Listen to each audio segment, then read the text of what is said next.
ఈ episode first time వింటున్నట్టయితే దయచేసి part 1 వినండి. పార్ట్ 1లో ఎలక్ట్రిసిటీకి సంబంధించిన బ్యాక్గ్రౌండ్ ఇన్ఫర్మేషన్, ప్రొడక్షన్, డిస్ట్రిబ్యూషన్కి సంబంధించినవన్నీ డిస్కస్ చేయడం జరిగింది. ఈ ఎపిసోడ్లో మనకు ఎలక్ట్రిసిటీకి సంబంధించిన గవర్నమెంట్ స్కీమ్స్ అండ్ పాలసీస్ని డిస్కస్ చేయడం జరుగుతుంది. ఇది గ్రూప్ 1 అండ్ సివిల్స్కి చాలా చాలా ఇంపార్టెంట్. డ్రాఫ్ట్ ఎలక్ట్రిసిటీ అమెండ్మెంట్ బిల్ని కింద ఇచ్చిన డిస్క్రిప్షన్లో ఓపెన్ చేసి వినండి. ఇది కూడా ప్రిలిమ్స్కి, మెయిన్స్కి చాలా చాలా important and current affairs topic కూడా. Let's get into the episode.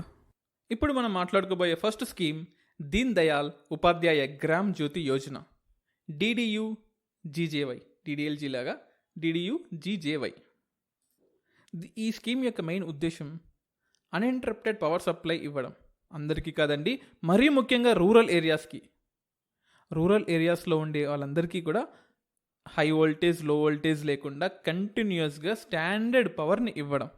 ఎప్పుడైతే మనం కంటిన్యూస్ ఎలక్ట్రిసిటీ ఉంటుందో రూరల్ ఏరియాస్లో ఎలక్ట్రికల్ కుకింగ్ ఇంప్రూవ్ అవుతుంది, లైటింగ్ ఇంప్రూవ్ అవుతుంది, ఇరిగేషన్ సిస్టమ్ ఇంప్రూవ్ అవుతుంది, కమ్యూనికేషన్, వాటర్ హీటింగ్ కానీ, కాటేజ్ ఇండస్ట్రీస్లో ఉండే వాళ్ళకి సరిపోయే ఎలక్ట్రిసిటీ కూడా, ఇవన్నీ ఇంక్రీజ్ అవుతాయి. ఎప్పుడైతే ఇవి ఇంక్రీజ్ అవుతుందో ఆటోమేటిక్గా రూరల్ ఇండియా డెవలప్ అవుతుంది కదా.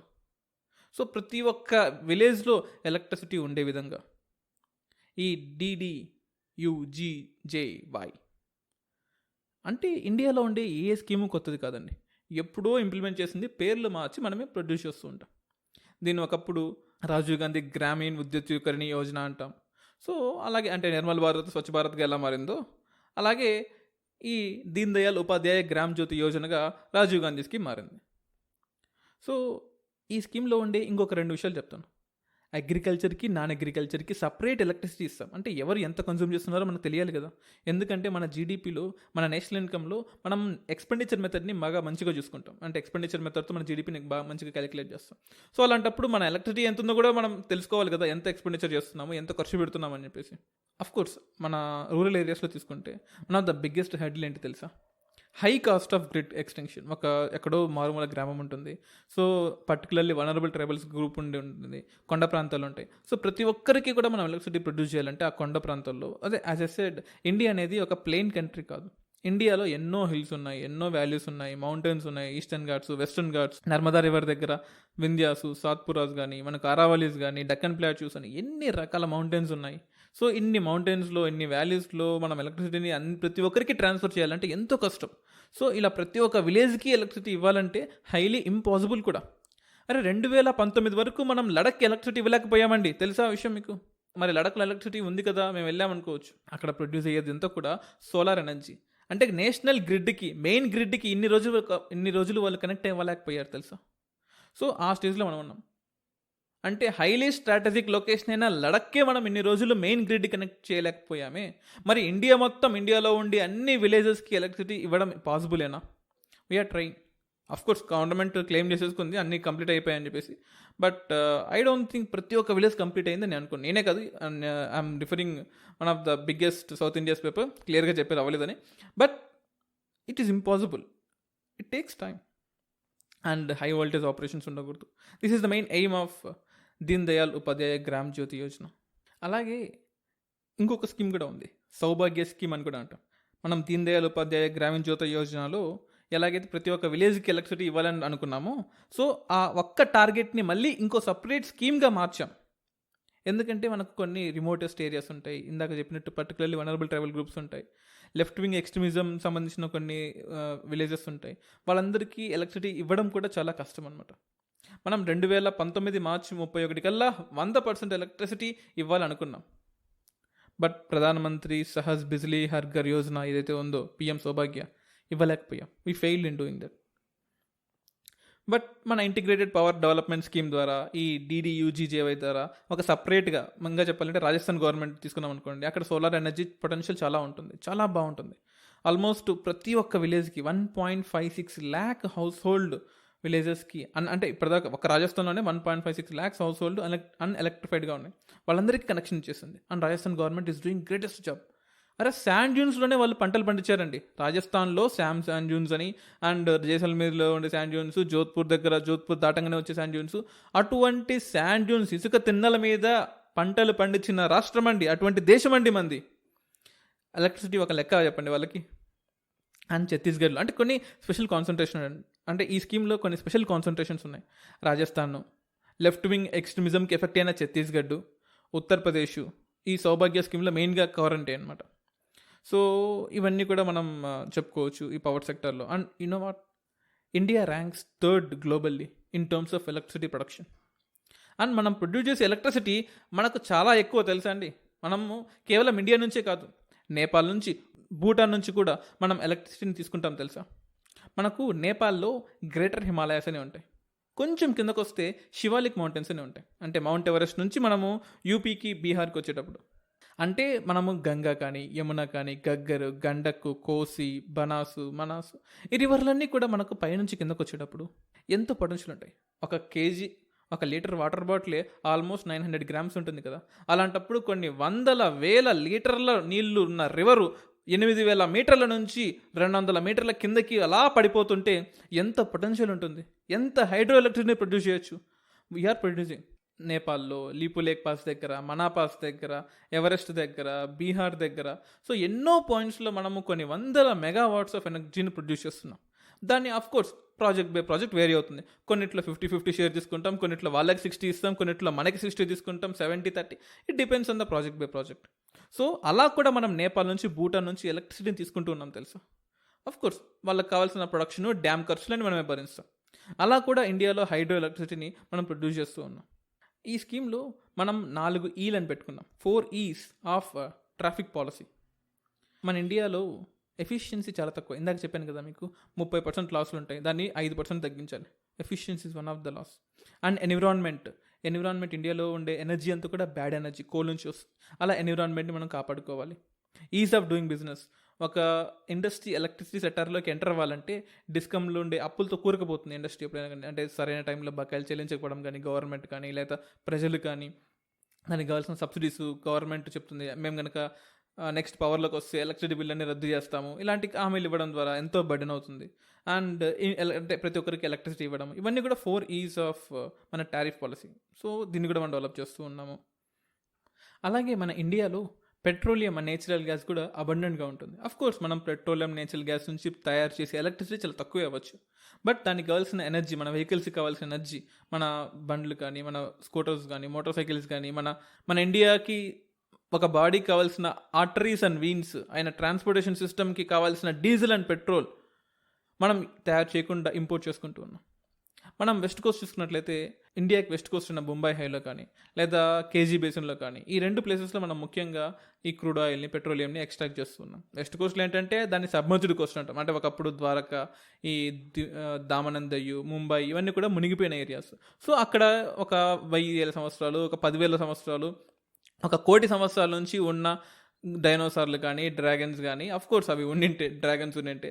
సో ఈ జంతువులు కానీ, అప్పట్లో ఉండే పక్షులు, సీ ఎనిమల్స్, వీటన్నిటి కూడా చనిపోయి ఆ ప్రెజర్ వల్ల, ల్యాండ్ మునిగిపోయిన ప్రెజర్ వల్ల అక్కడ మనకు క్రూడ్ ఆయిల్గా ఫామ్ అయింది. అలాగే ఈస్టర్న్ కోస్ట్ ఆఫ్ ఇండియాలో కూడా మనకు గోదావరి కానీ, కృష్ణా వ్యాలీస్లో కానీ అక్కడ ఉన్న చెట్లు, జంతువులు అవన్నీ చనిపోవడం వల్ల మనకు ఆ చెత్త చెదారం అంతా సముద్రంలోకి వెళ్ళిపోయి ఆ కేజీ బేసిన్లో మనకు కోల్గా మారిపోతుంది. ఫర్ ఎగ్జాంపుల్, మనకు మన యాన్సిస్టర్స్ అంటే మనుషులు కావచ్చు, జంతువులు కావచ్చు, డైనోసార్లు కావచ్చు, ఇంకేదైనా కావచ్చు, అవి చనిపోయిన తర్వాత మనం పెట్రోలియంగా, క్రూడ్ ఆయిల్గా, డీజిల్గా, కిరోసిన్గా, వ్యాజిలిన్, లిప్స్టిక్లుగా మారుతూ ఉంటుంది. అలాగే చెట్లు అనుకోండి, వుడ్గా, కోల్గా, లిగ్నైట్, బిట్యూమినస్, కోలు, గ్రాఫైట్, డైమండ్గా మారుతుంది.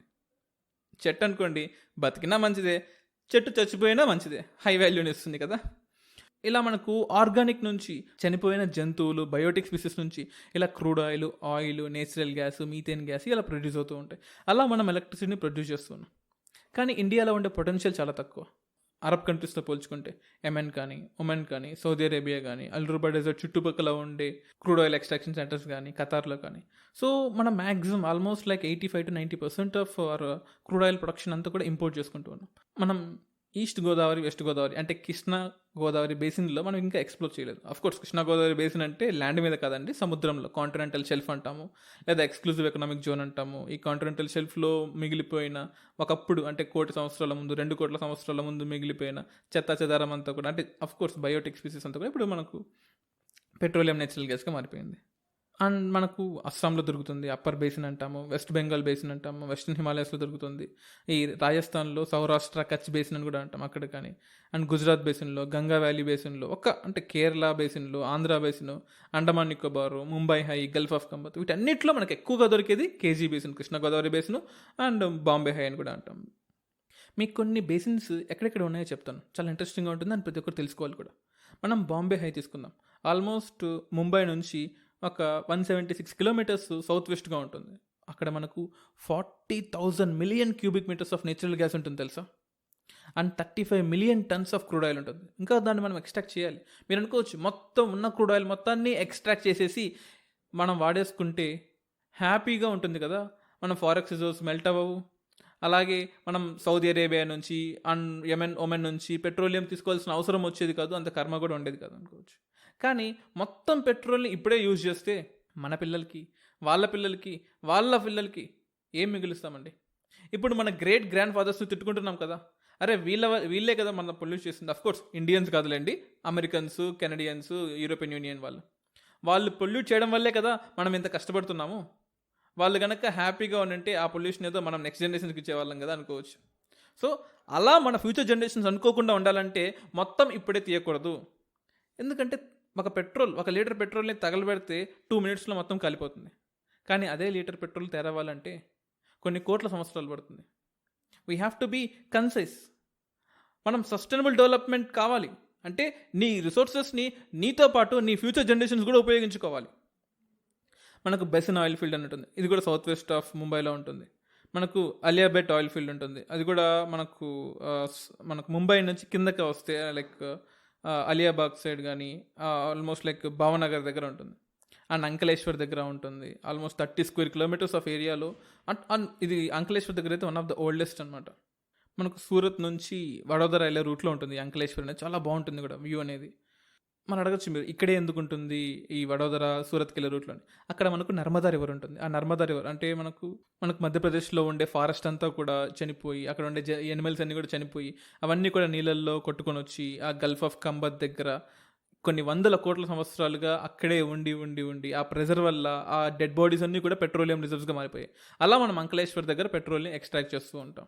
ఇక మీదట మీరు పెట్రోల్ కానీ, డీజిల్ కానీ, కిరోసిన్ కానీ, వ్యాజిలిన్ కానీ, లిప్స్టిక్ కానీ యూజ్ చేసేటప్పుడు వాళ్ళందరూ కూడా మీ యాన్సిస్టర్స్ అని గుర్తుపెట్టుకోండి. వాళ్ళకి రెస్పెక్ట్ ఇవ్వండి, వాళ్ళని కన్సైజ్గా యూజ్ చేసుకోండి.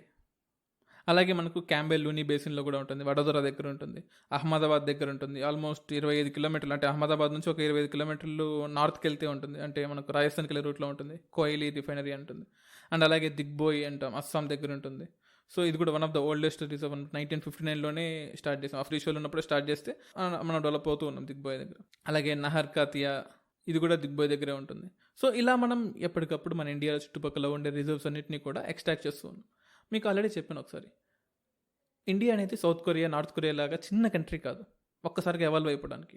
ఇండియా ఎప్పటి నుంచో ఎవాల్వ్ అవుతూనే వస్తుంది. అలా ఎవాల్వ్ అవుతూ వస్తున్నప్పుడు, అంటే కొన్ని వందల సంవత్సరాలుగా ఇండియా పుడుతూనే ఉంది. ఫస్ట్ జార్ఖండ్ రీజన్ పుట్టింది, తర్వాత కడప రీజన్ పుట్టింది, తర్వాత మనం కర్ణాటక రీజన్ పుట్టింది, తర్వాత విదర్భ రీజన్ పుట్టింది, అలా ఈస్టర్న్ ఘాట్స్ పుట్టాయి, ఆరావలీస్ పుట్టాయి. ఇలా ఒక్కో ఏరియా డెవలప్ అవుతూ వస్తుంది. సో ఇలా డెవలప్మెంట్లు ఉన్నాయి కాబట్టే మనకు ఆయిల్ రిజర్వ్స్ ఉన్నాయి. ఆయిల్ నుంచి మనం బర్న్ చేసి పెట్రోలియం ఎక్స్ట్రాక్షన్ చేస్తున్నాము, దాని నుంచి మనం ఎలక్ట్రిసిటీని ప్రొడ్యూస్ చేస్తున్నాం. ఆ ఎలక్ట్రిసిటీని మన ఇళ్లలో వాడుకుంటున్నాం. అంటే అర్థం చేసుకోండి, మీరు వాడే ప్రతి ఒక్క ట్యూబ్ లైట్, మీరు వాడే ప్రతి ఒక్క fan, AC, remote, mobile phone, ear phones, AirPods, ప్రతి ఒక్కదానికి కూడా ఎంత కష్టపడి ఎలక్ట్రిసిటీ ప్రొడ్యూస్ చేసి, ట్రాన్స్మిట్ చేసి, అండ్ రీసెంట్గా యాక్సిడెంట్లతో వాళ్ళ ప్రాణాలు పోగొట్టుకొని మరి మన కోసం ఎలక్ట్రిసిటీని ప్రొడ్యూస్ చేస్తుంటే మనం దాన్ని జాగ్రత్తగా వాడాల్సిన అవసరం ఉందా లేదా? మన పిల్లల కోసం మన ఎలక్ట్రిసిటీని దాచిపెట్టాల్సిన అవసరం ఉందా లేదా? సస్టైనబుల్ డెవలప్మెంట్లో మనం పార్టిసిపేట్ అవ్వాల్సిన అవసరం ఉందా లేదా? ఒక్కసారి ఆలోచించండి. ఎలక్ట్రిసిటీని కన్సైజ్గా వాడండి. ఒక్కసారి మన కోసం ఎలక్ట్రిసిటీ ప్రొడ్యూస్ చేసే వాళ్ళందరికీ జై హింద్. నెక్స్ట్ ఎపిసోడ్లో యూపీఎస్సీ రేడియో పాడ్కాస్ట్ స్టూడియోకి ఒక స్పెషల్ గెస్ట్ రాబోతున్నారు. ఎటువంటి కోచింగ్ తీసుకోకుండా ఆల్ ఇండియా 329 ర్యాంక్ సాధించిన Bharani garu. He's inspiration to so many people. ఎలా ప్రిపేర్ అవ్వాలి, ఆన్లైన్ సోర్సెస్ నుంచి ఎలా చదవాలి, మన దగ్గర ఉన్న బుక్స్ నుంచి ఎలా కష్టపడి కన్సైజ్గా చదవాలి, ఏం చదవకూడదు, ఏం చదవాలి, వీటన్నిటిని మనం నెక్స్ట్ ఎపిసోడ్లో భరణి గారితో డిస్కస్ చేద్దాం. Until then, keep listening to UPSC Radio Podcast just with one command.